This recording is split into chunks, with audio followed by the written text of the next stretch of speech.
gente vai seguir aqui com o Agrofórum BTG Pactual 2024.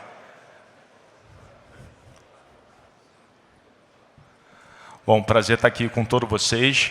Eu sou Bruno Henriques, trabalho no time de Research da parte de plataformas digitais do Banco BTG. Bom, hoje eu vou fazer aqui a moderação do painel A Indústria do Açúcar. E eu queria chamar aqui para o palco os participantes. Pierre Santu, diretor-presidente da Terreo Brasil.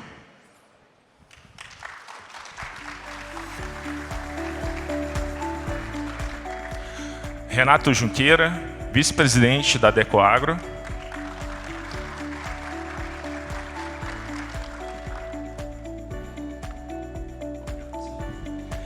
E Rodrigo Pena de Siqueira, CFO da Jalles Machado.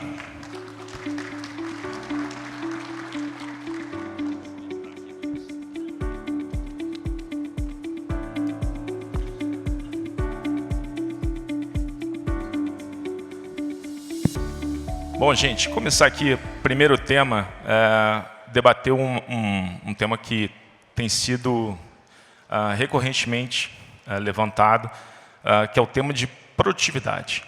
A gente sabe que é um fator-chave, né, para redução e controle de custos, mas a verdade é que a produtividade da cana no Brasil ela está estagnada há 15 anos. Então, chamando aqui para o Renato aqui para trazer essa primeira consideração, na tua visão, o que você acha que pode mudar esse quadro dessa produtividade estagnada da cana-de-açúcar aqui no Brasil?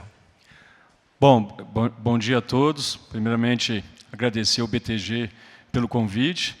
É um prazer estar participando desse painel, juntamente aqui com o Pierre e com o Rodrigo. Com relação à sua pergunta, eu acho que tem alguns fatores que contribuíram para essa estagnação da cana, especialmente se você comparar com as outras culturas, né, soja e milho. Acho que o primeiro fator é o fato da cana ser uma cultura semi-perene. Então, qualquer resultado de melhoramento, você precisa de um tempo maior para ter resultados. Acho que isso acabou atrapalhando, fora a complexidade da cana, do ponto de vista genético. É uma planta poliploide, então tem uma dificuldade genética maior. Outro ponto que eu acho que atrapalhou um pouco a cana é a questão da propagação. Então, a maneira de plantio de cana ainda é muito ineficiente. A gente gasta praticamente 1/6 de uma área para plantar, 1/6 de hectare para plantar 1 hectare. Então você perde muita cana no plantio, acaba enterrando pedaços de cana a 30 centímetros de profundidade. Então é uma atividade ineficiente e muito pesada, especialmente se você comparar com o plantio de grãos. E depois a mecanização, que eu acho que teve uma mecanização muito rápida, com máquinas muito pesadas, que causaram, ainda não haviam variedades adaptadas para a colheita mecanizada, então houve muito dano no ativo biológico, na soqueira, pisoteio, perdas. Mas a gente é otimista com o futuro da produtividade da cana. Acho que tem um espaço para recuperar aí essa estagnação.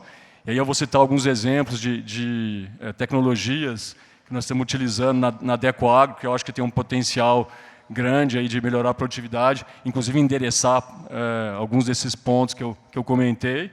Acho que começando pelo plantio, nós estamos usando lá o MPB com uma multiplicação de meristema. Então nós temos uma biofábrica com capacidade de produzir 26 milhões de mudas por ano, usando a multiplicação de meristema. Quando você usa essa multiplicação de meristema, você aumenta em 20 vezes a velocidade de multiplicação daquela variedade. Então é uma maneira de você colocar materiais mais adaptados, especialmente em novas fronteiras, como é o caso do Mato Grosso do Sul. E depois a gente alia essas mudas pré-brotadas com meiose ou cantose, e aí acaba aumentando em 10 vezes a taxa, a rapidez aí de plantio e para espalhar essas variedades de maneira mais rápida.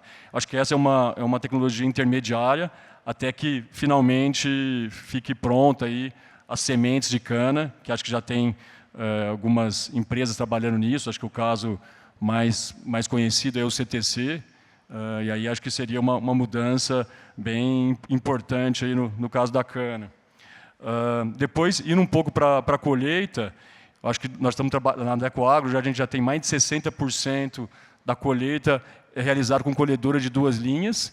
Então, quando a gente realiza a colheita com colhedora de 2 linhas, a gente tem um menor pisoteio, você acaba canterizando o lugar onde a máquina passa, que é um controle de tráfego controlado, você acaba diminuindo a quantidade de preparo, faz um preparo reduzido.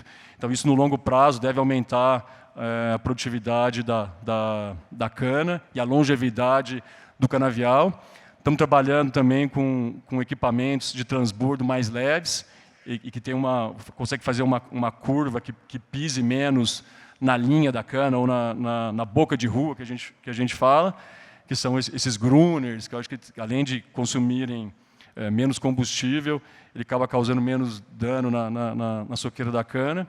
Depois estamos trabalhando bastante também com drones para medir falha de plantio, drones para fazer a aplicação de inimigos naturais para pragas da cana, por exemplo, a broca da cana. Com isso, a quantidade de pessoas trabalhando na área de praga diminuiu bastante.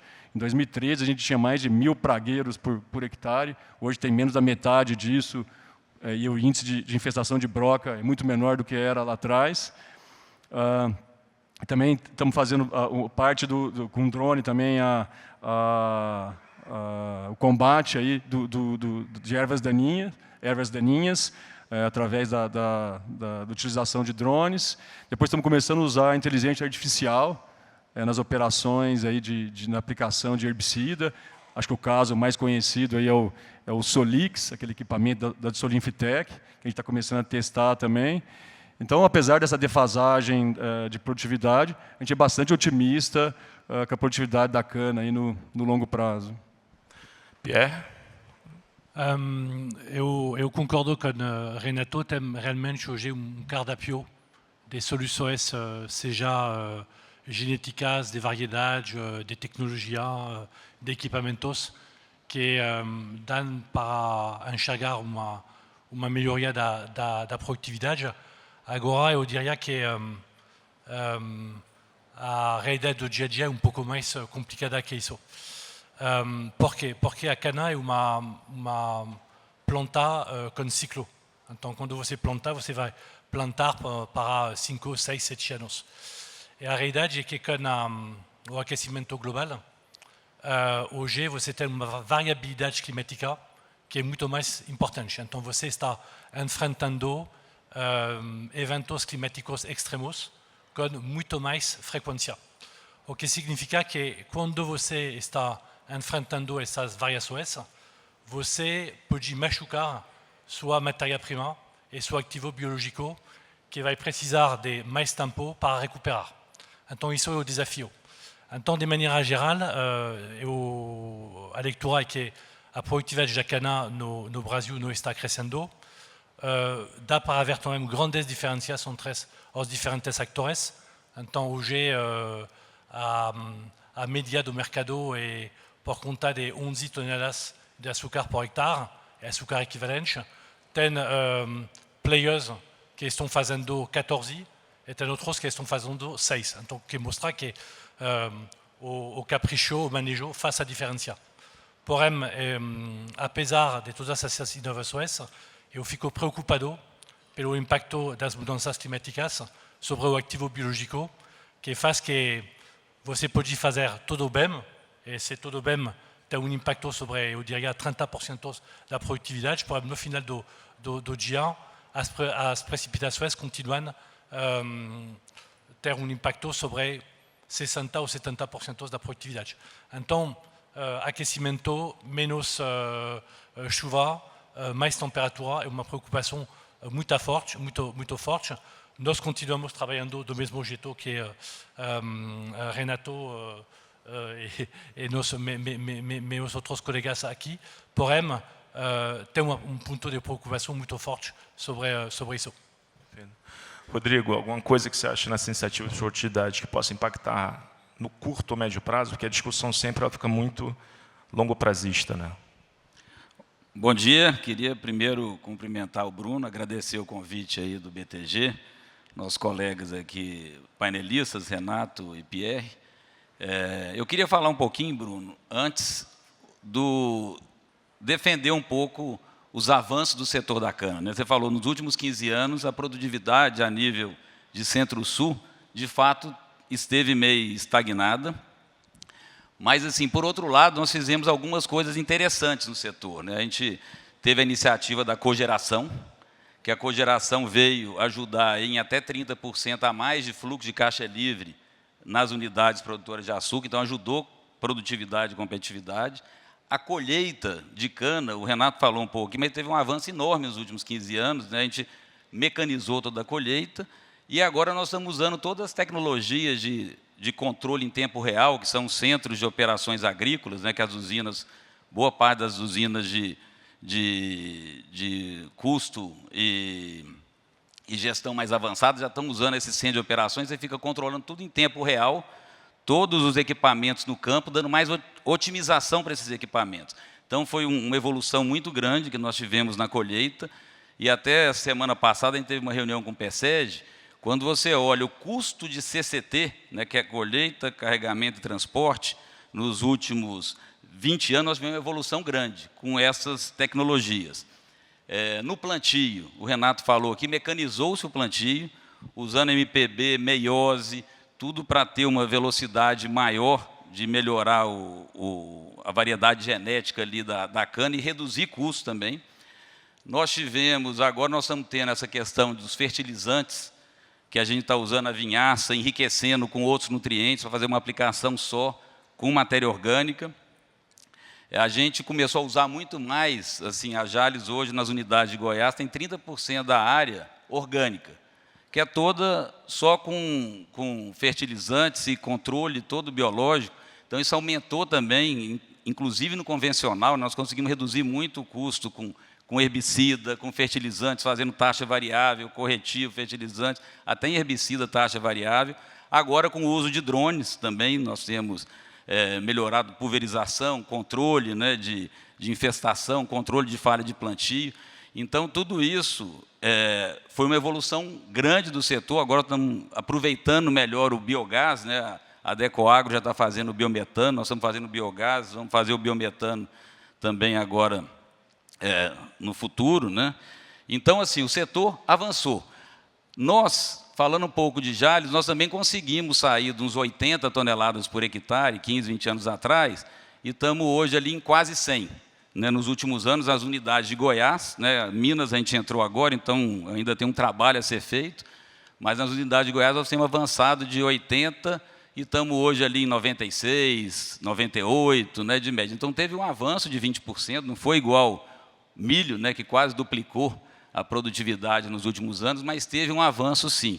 E a gente tem tido surpresas agradáveis com novas variedades desenvolvidas aí por institutos que fazem pesquisa em genética, né, o IAC, CTC, variedades que estão trazendo uma produtividade aí até 30% a mais do que as variedades que a gente tem. É um salto grande. Então, nós temos multiplicado rápido essas variedades para elevar a produtividade do canavial. E aí, Bruno, isso é essencial. Até o Duarte, numa palestra da Tagro, ano atrás, falou assim, ó, basta ver o que aconteceu com a produtividade do milho para ver por que ele ficou competitivo ao longo dos anos no país da cana, né? Mas, assim, a gente tem todo esse trabalho para fazer na produtividade, que é 80% do nosso custo. Então, a competitividade do setor passa por isso. Para o etanol, e no açúcar o Brasil ainda é o disparado mais competitivo do mundo, né? E aí, agora, mudando um pouco o espectro, né? Tem um outro parâmetro também que é muito importante para o setor, aliás, todo o setor de commodities, além de produtividade e custo de produção, um olhar sobre preço. Apesar de ser o setor que é price taker, né, que é um caso também de vocês, hoje a gente tem visto, né, oferta e demanda. O Brasil, aparentemente, é a única plataforma global com capacidade de expandir a oferta. A demanda cresce ali, os seus 1%, 2% ao ano, há muito tempo. Então, mas pegar um pouco da visão de vocês, à luz dos eventos recentes, né, clima adverso, questão de produtividade, a gente teve, enfim, esse ano um pouco marcado ali por, né, queimadas extensas, alguma perda ali de safra de canavial. Os preços de longo prazo, eles ainda parecem, né, relativamente contidos. Então, pegar um pouco do pulso aqui de vocês, da visão de vocês, dos dois lados aqui da equação. Oferta, alguma coisa que pode mudar, se a China, se a Índia, de fato, vai lá para os 20% de mistura, e uma demanda que, de novo, há muito tempo ela não muda a taxa de crescimento, se tem alguma coisa que a gente não está vendo. Pierre, por favor. Somos aqui para falar do açúcar. A Tereos acredita muito nesse mercado. Somos o segundo maior produtor de açúcar do mundo e segundo maior produtor de açúcar no Brasil. Qual é a situação? Você mesmo falou de uma taxa de crescimento de 1-2%. Se você projeta isso sobre os 5 próximos anos, significa que tem uma demanda adicional entre 8 e 10 milhões de toneladas de açúcar que vão chegar no mundo. E a grande pergunta é de onde vai vir esse açúcar. Você tem o hemisfério norte, onde tem a Europa, a Rússia, tem pouco de China também. E lá é beterrabia e não tem realmente grande potencial de crescimento. Então, todo o crescimento vai vir da cana-de-açúcar, que está posicionada entre o Brasil, a Índia e a Tailândia. Quando você olha o S&D, hoje, sobre esse prazo de 5 anos, não é muito claro de onde vai vir essa capacidade de produção. Tem muita volatilidade na Índia. A Índia também está incentivando a produção de etanol para ter uma maior incorporação dentro da gasolina deles. É importante para a descarbonização da Índia e também muito importante para a estabilização do mercado mundial. Então, quando você olha isso, achamos que, se você olha também o custo de produção que aumentou em todas as partes do mundo de 30%, o equivalente cash cost do Brasil hoje está pouco acima de 15 centavos, lá na Índia é entre 20 e 22, então claramente o preço de equilíbrio do mercado hoje ele está por conta de 20 centavos. Quando você compara com o preço do etanol, que hoje é equivalente de 16 centavos, isso explica porque toda a gente fala o etanol tem futuro promissor, porém toda a indústria quer fazer açúcar, é a realidade. Então, o benefício do açúcar é que você tem S&D global que é muito mais estabilizado, onde tem muito mais visibilidade, contra o mercado do etanol, que é o mercado mais local, mais político. O nome de Petrobras não foi pronunciado durante a sessão anterior, porém, é realmente uma empresa que tem grande impacto também sobre o preço do etanol, o que tem que considerar. Então, para nós, realmente, ter mercado com essas perspectivas em dólares, onde você pode exportar sem interferência política, tem muito valor. Então, nossa visão é bastante construtiva para os próximos anos. Agora, você tem considerações de curto prazo para ver como as coisas vão se equilibrar. Claramente, tem grandes perguntas sobre a safra 25 no Brasil, com a seca que temos conhecido até agora. Índia vai exportar, não vai exportar, são outras considerações. Porém, eu diria que a médio prazo, temos uma visão super construtiva sobre o preço do açúcar. Rodrigo, quer trazer tuas ponderações? Não, só complementando aqui o que o Pierre falou muito bem, né, mas a gente tem um mercado que cresce, né, 2 milhões de toneladas quase por ano, e hoje o ponto principal que eu acho é que o Brasil, que é o país que produz o açúcar mais barato no mundo, que está ali na casa dos 15, 16 centes por libra-peso. Se você faz hoje uma análise de viabilidade para uma planta, que vai ter ali números até do Duarte, que fez a simulação recente, uma planta nova, fazendo 50% etanol, 50% açúcar, ela está dando uma TIR de 9% ao ano. Então, não tem um incentivo para aumentar essa produção, por isso que a gente acha que os preços devem continuar construtivos, já está num recorde. Nunca o preço esteve tanto tempo acima da média, mas, ao mesmo tempo, a curva futura de açúcar não tem trazido incentivo para ter um investimento. Que investimento nós estamos tendo? Por que o Brasil aumentou um pouco a produção nos últimos anos? Porque ganhos marginais, usinas, às vezes, se tivesse que investir em vapor, às vezes já não dá viabilidade de você aumentar a sua flexibilidade de etanol para açúcar. Mas então tem espaços marginais que a gente pode ir crescendo e ele é melhor no Brasil, né? Então, se a gente, vamos falar, a gente está hoje com um mix de 50%, ele for para 60%, que a partir dos 55, 56 já é um desafio se não tiver um investimento mais pesado. Nós estamos falando em 8 milhões de toneladas que, se acontecer nos próximos 5 anos, poderia suprir um pouco o mercado, mas a oferta e demanda vai ser justa, e por isso essa volatilidade toda que a gente tem visto aí no preço do açúcar, claro que ajudada pelos temas locais aqui também, né? Sempre ajudando aí o câmbio. E, Renato, assim, nesse ponto do Rodrigo, né, o que você acha que falta para o mercado, eventualmente, fechar essa equação de que esse preço a longo prazo ele deveria, né, você ter um shift paralelo para ele realmente trazer o incentivo para uma produção maior? Onde é que você acha que o mercado ele ainda suscita dúvidas aqui?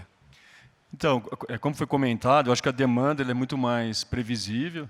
Então, cresce aí perto de 1% ao ano, perto de 2 milhões de toneladas, mas a oferta é a parte da equação que é difícil de prever.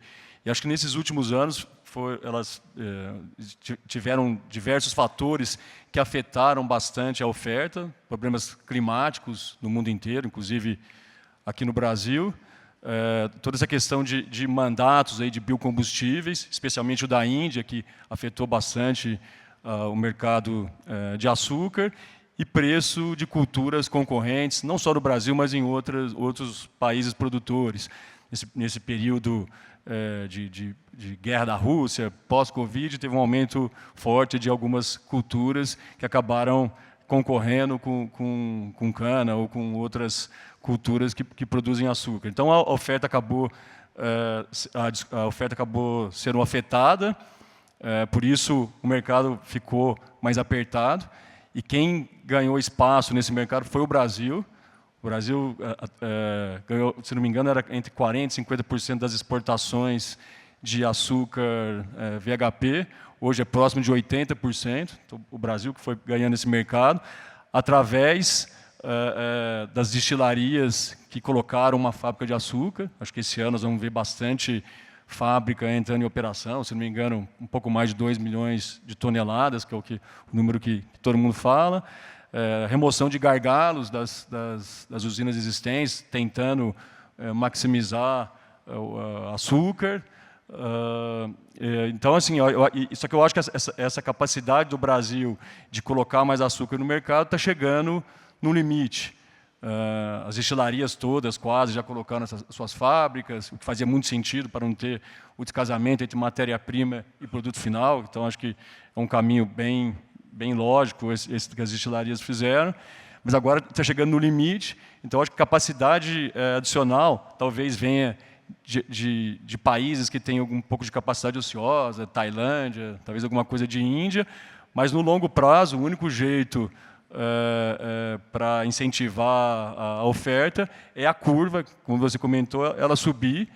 E acho que o Brasil, que é o produtor de mais baixo custo, como foi comentado aqui, é o candidato natural de ofertar esse açúcar adicional no mercado, mas precisa de uma curva em carry por um período longo para poder incentivar os investimentos e ter uma taxa de retorno maior que os 9% que foi comentado aqui.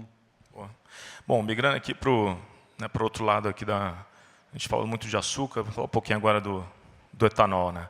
Até no painel anterior a gente foi muito bem discutida a questão da demanda de longo prazo, né, em relação a etanol. Você tem hoje as usinas estão um pouco incentivadas a produzir etanol, então a gente está vendo bastante consumo de etanol de cana No curto prazo, os preços estão respondendo. Mas existe uma dúvida ainda de longo prazo, que é essa discussão de demanda à luz da quantidade de etanol de milho que está vindo para o mercado, né? Tem aumentado ano contra ano, o share de etanol de milho é esperado que aumente de forma substancial nos próximos 5 anos. Tentando aprofundar um pouco o tema de absorção de demanda de etanol, que, de novo, foi trazido aqui no painel anterior, então a gente faz aqui uma continuidade. Rodrigo, o que você pode trazer, né, tua visão em relação a essa capacidade do mercado de fato absorver essa demanda por etanol num prazo mais longo? Bruno, vou dividir em 2 partes, né, a resposta. A primeira é das novas, vamos falar assim, novas fronteiras para o etanol, né, que foi falado aqui muito no painel anterior, que é um SAF que vai ter uma demanda de 450 bilhões de litros de SAF até 2050. Para fazer 450 bilhões de litros de SAF, você precisa de 800 bilhões de etanol. Então, 800 bilhões de litros de etanol, vamos falar que a gente participa com 10% disso, é 80 bilhões de litros de etanol. Aí você vai para o bunker, né, que foi falado, são 280 bilhões de litros, que eles estão indo para o metanol e para o etanol. Também, se a gente tiver uma parte disso, é um volume enorme. Então, vamos falar, se tiver 10%, nós estamos falando aí de 30 bilhões de litros. Só para ter uma ideia, Bruno, hoje o mundo inteiro produz 124 bilhões de litros. Peguei esse número até com o Plínio Nassari da Datagro, atualizado, 124 bilhões de litros. Nós estamos falando de uma demanda assim, enorme que pode vir por etanol. Tem os bioplásticos, tem o etanol como fonte de hidrogênio. Então, assim, mas tirando essa nova fronteira, que é uma coisa de médio e longo prazo, né, que está começando a acontecer, se a gente olhar para o mercado local, que é onde vai boa parte do nosso etanol hoje, né, nós temos hoje um mercado de 34 bilhões de litros de etanol. Se não fosse o etanol de milho, estaria com pouco etanol no mercado. Foi importantíssimo o etanol de milho suprir essa migração da cana-de-açúcar mais para o açúcar, né, que o Pierre falou. Etanol remunerando 15 centavos, 16 centavos, equivalente por libra-peso, e açúcar 20, 21, 22, ninguém vai fazer, o máximo de açúcar que você consegue fazer, vai fazer. Então, o etanol de milho foi super importante. E se a gente olhar para frente, o etanol de milho, daqui a 5 anos, vai estar em 15 bilhões de litros, né, que você falou. Então, dos 8 atuais, são mais 7 bilhões de litros. Sem considerar as novas fronteiras, nós temos um aumento de mistura de anidro, na gasolina C, que vai de 27 para 30, deve ir no curto prazo, é 1 bilhão e 300 mil litros. O crescimento do ciclo Otto é na casa aí de 3% ao ano. Então, mais 5 anos, nós estamos falando aí de 3 bilhões e meio de litros. Nós estamos falando de, já deu 5 bilhões de litros. Se a gente olhar também o mix de açúcar saindo de 50 para 60, que é continuar com esse incentivo, deve chegar, você aumenta 8 milhões de toneladas de açúcar e diminui 5 bilhões de litros. Então, só aí deu 10 bilhões de litros. Então, 8 atuais para 18, você só com o crescimento orgânico, o aumento do mix de açúcar, ainda precisava de mais etanol. E, por último, vamos falar que o etanol de milho vai para 30 bilhões de litros. Com paridade de 67%, nós estamos usando o ciclo Otto entre hidratado e anidro, 50% de participação que o etanol tem no ciclo Otto total. 32% atualmente com hidratado e mais 18% com anidro. Se essa paridade vir para 62%, que é ruim porque o preço potencial do etanol cairia para nós todos, remuneraria menos. Mas seria uma adição de 12, 13 bilhões de litros, porque aí essa participação aumentaria, estaria mais incentivado.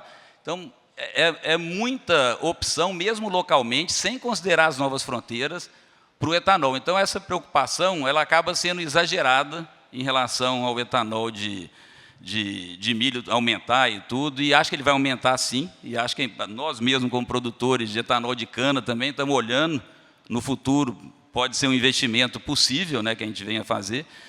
Então, assim, vamos falar, o cenário é muito bom, ainda tem as perspectivas futuras, né? Junqueira? Eu concordo com o Rodrigo. Acho que o etanol de milho vai continuar aumentando, talvez numa velocidade menor, porque as áreas mais eficientes para produzir etanol de milho já estão sendo ocupadas, então talvez a velocidade de crescimento diminua um pouco. E acho que existe muita demanda nesses pontos que foram mencionados pelo Rodrigo. Então, o próprio aumento das 27, que poderia chegar até 35%, aí seria entre 3 e 4 bilhões de litros de etanol. Depois tem o crescimento do ciclo Otto, entre 2% e 3%, que já foi comentado, também é outra fonte de crescimento. E a participação do hidratado, que hoje acho que é próximo de 30%, e poderia subir bastante. Isso sem falar nas novas fronteiras e nos novos produtos. Acho que o ponto aqui é que muitas vezes a oferta ela não cresce de forma linear, assim, exatamente correndo atrás da demanda. Então, eu acho que até para ganhar esse market share, talvez o preço de etanol em algum momento abaixe. E aí acho que o segredo que a gente deveria focar é em custo de produção. E quando eu falo custo de produção, não é só o custo de produção tradicional, que é reduzir custos, aumentar a produtividade. Acho que é agregar valor nos novos produtos, que aí vai muito em linha com a lei do combustível do futuro. Então, a gente só vai ter safra se tiver etanol. Só tem biometano se tiver vinhaça, se tiver etanol. Só tem CO2 na fermentação se tiver fermentação para produzir etanol. Então, no final das contas, além de você melhorar aí o seu CI, a sua intensidade de carbono, esses projetos é uma forma de você deixar seu etanol mais barato e você ficar competitivo em momentos de uma oferta maior do que a demanda, que deve acontecer nesse ciclo, não de forma constante, mas em alguns momentos. Pierre, alguma outra questão? Para mim, o principal driver ou incentivo para usar etanol deveria ser ambiental. E para isso, o único mercado regulado de carbono que existe hoje no Brasil é o Renovabio e ele está atrelado ao etanol. Então é muito importante fazer esse programa funcionar. Acho que o Brasil pode ter muito orgulho de ter construído esse programa. Agora tem que fazer ele funcionar. Ele continua com algumas imperfeições. Tem também algumas forças que não estão reconhecendo hoje esse programa. Esse programa tem que funcionar e tem que ter um alinhamento entre a produção e a distribuição, porque é o melhor jeito de puxar a descarbonização do transporte no país. Então, isso é uma coisa importante. Acho que hoje a Unica, também outros órgãos estão trabalhando para isso. Até no STF, tem pessoas que estão contestando a legalidade desse programa. Então, acho que é muito importante clarificar essa situação que pode realmente machucar o sector. O que é muito interessante também, falando de descarbonização, nós falamos do biogás, que tem potencial importante. A descarbonização, de maneira geral, ela traz benefício ambiental, porém, muitas vezes, ela traz benefício econômico. Hoje, usar biogás em equipamentos agrícolas custa menos que de usar diesel. Então, é bem interessante. E também, dá para ver que tem algumas montadoras hoje que estão trabalhando para ter motores dos equipamentos agrícolas com etanol. Então, tem testes que estão acontecendo com colhedoras, com tractores. Então, isso seria também novo mercado super interessante. Então, acho que o que foi falado hoje é que tem realmente todos os ingredientes, a oferta, a legislação. A única coisa é realmente trazer estabilidade para que realmente tivemos a capacidade de construir uma cadeia produtiva forte e que não seja dependente também de variações de preços de mais importantes. Então, acho que isso é importante. Até pegando esse ponto do Pierre, né? A questão do RenovaBio, como disse, um programa importantíssimo, tanto para o país quanto para o setor. Se vocês pudessem fazer um pouquinho também, até da avaliação de vocês, né? Do implementação do projeto, desafios existentes, impactos relevantes alcançados até o momento, mas o que na visão de vocês, o que está por vir ainda nessa dinâmica do RenovaBio? Bom, eu acho que o RenovaBio é um programa fantástico, foi muito bem concebido, um programa inovador, que incentiva o aumento dos biocombustíveis, incentiva a adoção de tecnologias que abaixe a sua intensidade de carbono. Posso dar como exemplo o nosso programa lá de produção de biometano. Hoje nós estamos produzindo 2 milhões de litros de diesel equivalente por ano de biometano. Estamos expandindo para 10 milhões de litros equivalente de biometano por ano. Um projeto que já foi até desembolsado, a primeira parcela da FINEP. E além do diesel que a gente está deixando de comprar, nós estamos vendendo mais CBIOS, porque nós estamos melhorando a nossa nota na calculadora. Se não me engano, entre 300 e 400 litros de diesel que são substituídos, você gera um CBIO equivalente. Então, é uma receita adicional, um incentivo a mais para você adotar práticas sustentáveis. Agora, como todo projeto novo, inovador, acho que sempre tem desafios e oportunidades de melhoria. Acho que os principais pontos já estão sendo discutidos, debatidos no setor. Então, essa questão da inadimplência, acho que já está sendo, que o Pierre comentou, está sendo comentado já. Tem a questão da distribuição na cadeia da cana, quanto que fica para os fornecedores, quanto que fica para as usinas. Também acho que está em estágio avançado as conversas, mas acho que é importante manter essa boa relação na cadeia, e acho que isso deve acontecer. E depois acho que o outro desafio que tem é como é que o RenovaBio vai ser inserido na regulamentação do mercado de carbono como um todo, que eu acho que é outro ponto que está sendo discutido. Mas acho que, resolvidos esses assuntos, tem tudo para continuar sendo um exemplo de um programa de descarbonização para o mundo inteiro, e acho que vai continuar existindo e tendo sempre bastante apoio dos governos ou da sociedade como um todo, né? Rodrigo, tem um ponto? Não, acho que o RenovaBio, assim, já foi falado muito bem pelo Pierre e pelo Renato. Acho que o que falta no RenovaBio hoje é uma segurança jurídica, né, que todos tenham que cumprir para o programa ser, de fato, sério, né, tem que ter mecanismos, né, administrativos, judiciais, para que isso ocorra de forma mais rápida, o cumprimento das metas, né. E o RenovaBio, ele foi... Você pensar, ele foi concebido para quê? Né? Para aumentar a produção de etanol, né? Aumentar a descarbonização para atingir a meta da COP, que na época lá, acho que a Dilma era presidente, fez essa meta.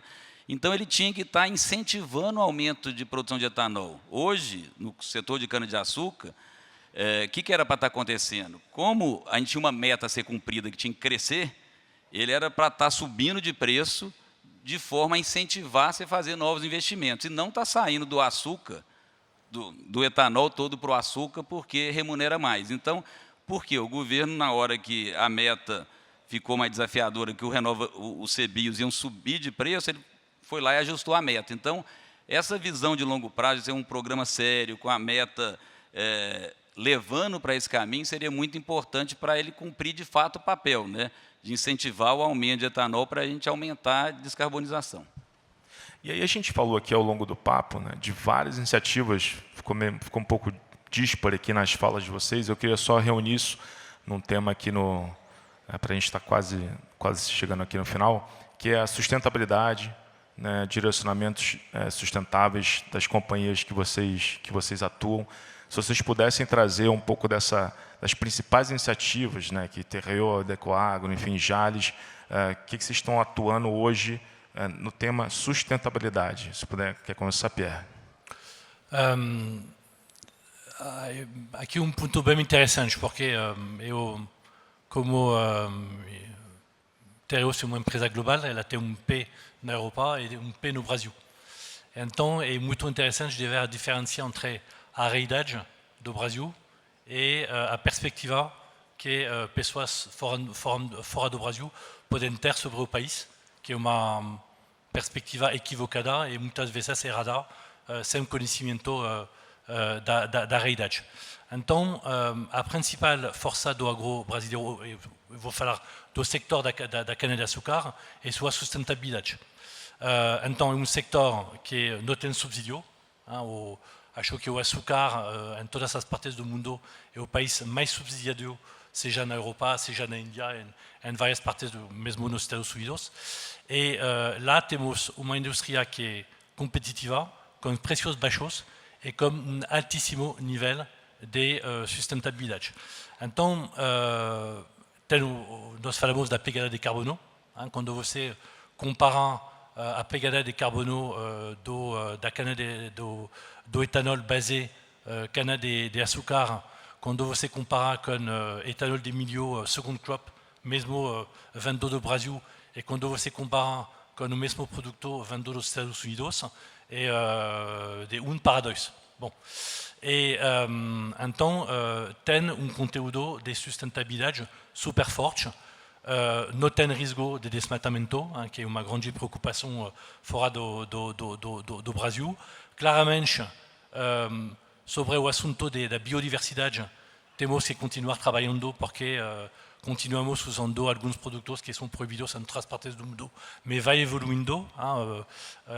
Renato citou o exemplo do Solix, da Solimftec.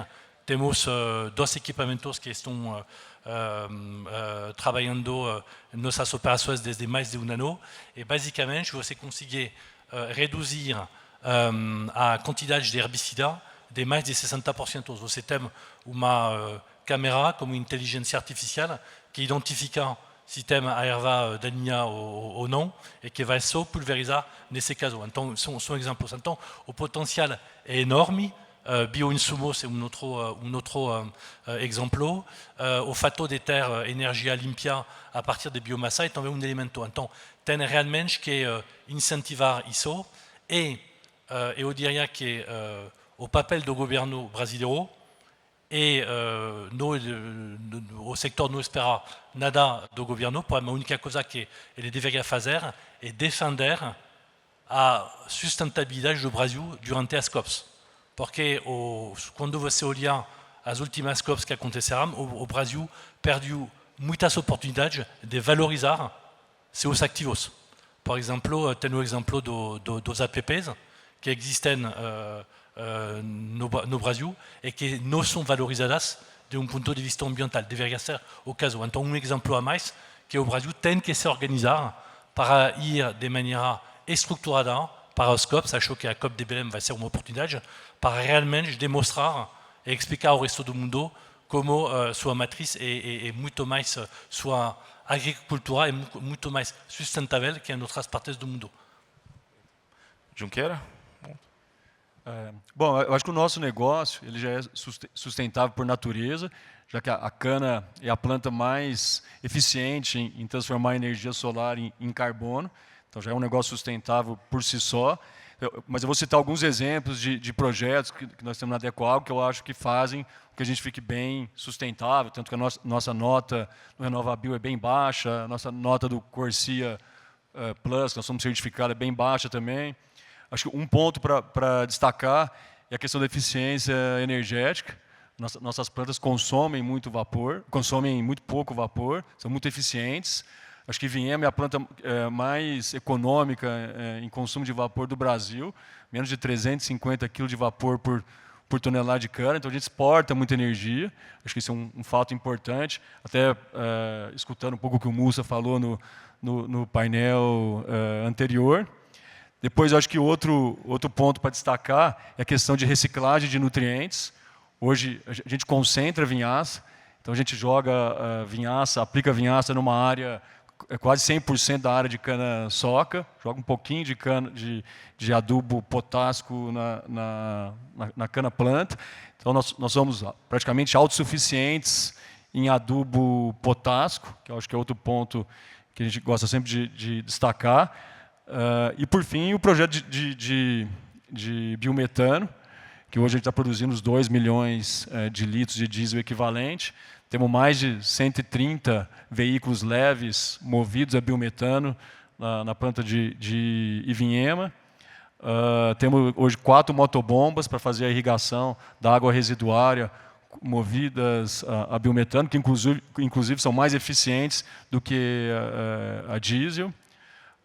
Temos já caminhões, tanto os caminhões flex, que você pode colocar, o caminhão roda com diesel e biometano, quanto caminhões exclusivos a biometano. Então já estamos fazendo parte do transporte de cana e começamos a fazer o transporte de açúcar com caminhões a biometano também.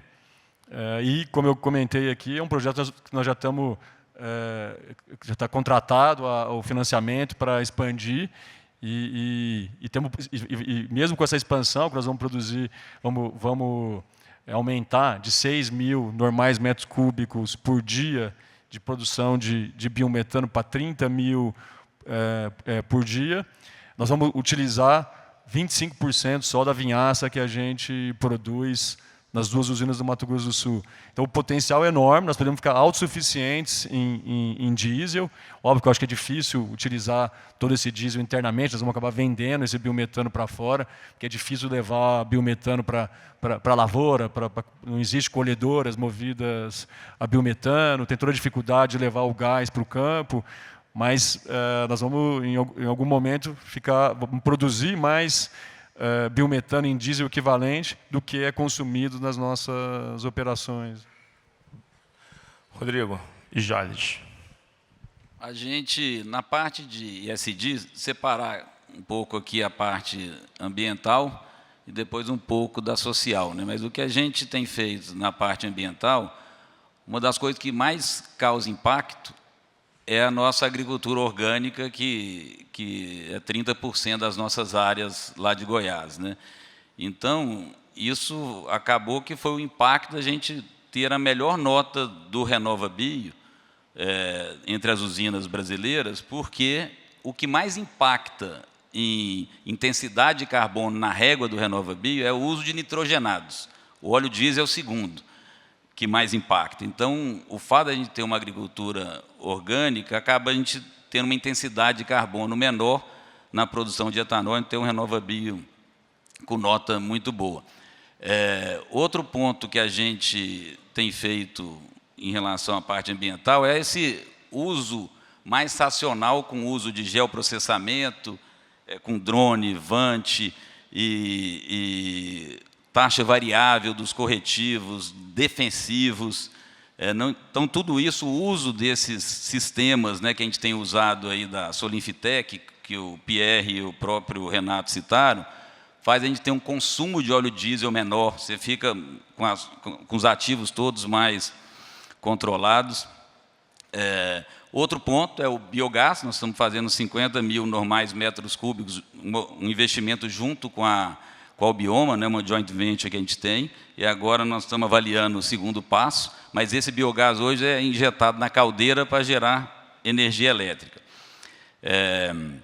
Então, acho que na parte ambiental, recomposição de mata ciliar, que a gente sempre faz e tudo, e é importante, quando a gente olha para a parte social, o setor de açúcar e álcool, é o que o Renato falou, ele por si só, ele tem um ESG muito forte, porque ele interioriza desenvolvimento no Brasil, no interior do Brasil, né? Ele leva desenvolvimento, renda, emprego para o interior do Brasil, que é muito importante. E na parte social também, a gente tem uma escolinha, a gente tem uma escola com 600 alunos, né, que foi feita para os filhos dos colaboradores da empresa, que a gente faz um ensino mais multidisciplinar, com questões de liderança e tudo, que a gente subsidia essa escola para os filhos dos colaboradores. Escola de qualidade, com preço quase próximo de zero para quem tem um salário menor e vai subindo conforme o salário, né? Então, a gente tem uma escolinha, tem um concurso de redação que a gente faz na cidade, né, para os alunos de 9º ano, que impacta muito na educação da cidade. Estamos sempre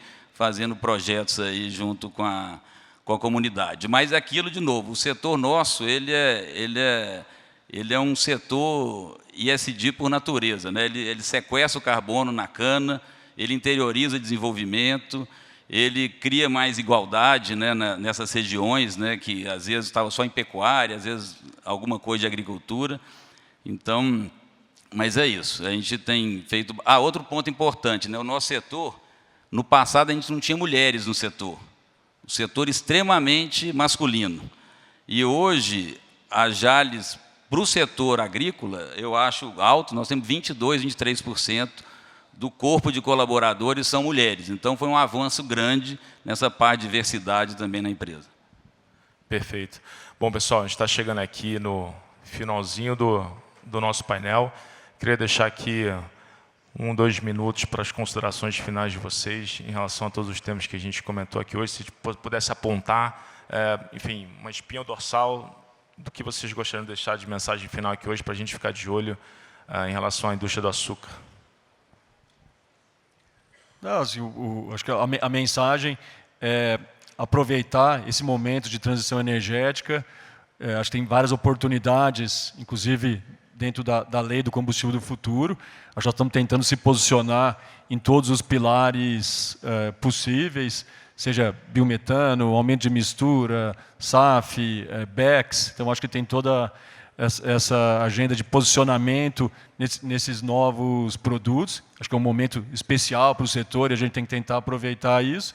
Obviamente, nunca esquecendo da essência, que é ter custo baixo, simplicidade nas operações. Para chegar no futuro, tem que ter um presente sustentável e que a gente, para conseguir chegar lá e ter força para fazer todos esses projetos e chegar no futuro com bastante força financeira, e acho que essa é um pouco da mensagem. Pierre? Bon, au secteur sucro-énergético no Brasil é o sector que agrega mais valor acima da matéria-prima. Nós temos outros exemplos de cadeias onde você tem agricultura e indústria juntos. E então, o que o sector produz e exporta é realmente com uma valor agregada super forte, valor financeira e valor ambiental também. Segunda coisa, quais sejam os preços dos mercados mundiais, o que é importante é a competitividade. E a competitividade ela começa nos campos com realmente o manejo e a excelência operacional. E ninguém deve perder o foco sobre isso. E todos os atores internacionais que investirão no Brasil sem olhar sobre isso tiveram basicamente fracasso.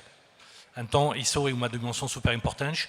E sobre a descarbonização, falando da Tereos, nossa prioridade é cumprir nossas metas de descarbonização dentro do SBTI. Somos a única empresa do sector a ter tomado compromisso através do sistema mais exigente de medição da descarbonização. E nosso objetivo é de reduzir de 50% nossas emissões Scope 1 e de 30% de tudo o que é relacionado ao sector agrícola. Então, vamos continuar nessa trilha. Tem grandes desafios, porém, acreditamos muito nesse negócio. Rodrigo, palavras finais. Acho que o futuro para o setor, né, Bruno, é maravilhoso. Nós podemos ser, mais ainda que somos, um protagonista, né, nessa transição energética, em competitividade. Quando a gente fala em açúcar, né, quem mais barato produz açúcar no mundo, tem um espaço grande no açúcar, no etanol, como a gente falou, um monte de fronteira. E a gente tem que fazer o dever de casa, né, trabalhar muito produtividade, competitividade. 80% do nosso custo está no campo. Então, tudo isso que a gente falou aqui é muito importante para a gente seguir evoluindo, melhorando e sendo mais competitivo a cada dia. Mas é um setor que pode ajudar muito o Brasil a ter um papel de protagonismo internacional na transição energética. Queria agradecer a vocês três, Rodrigo, Junqueira, Pierre. Obrigado pela participação aqui no Agrofórum BTG Pactual 2024. Obrigado.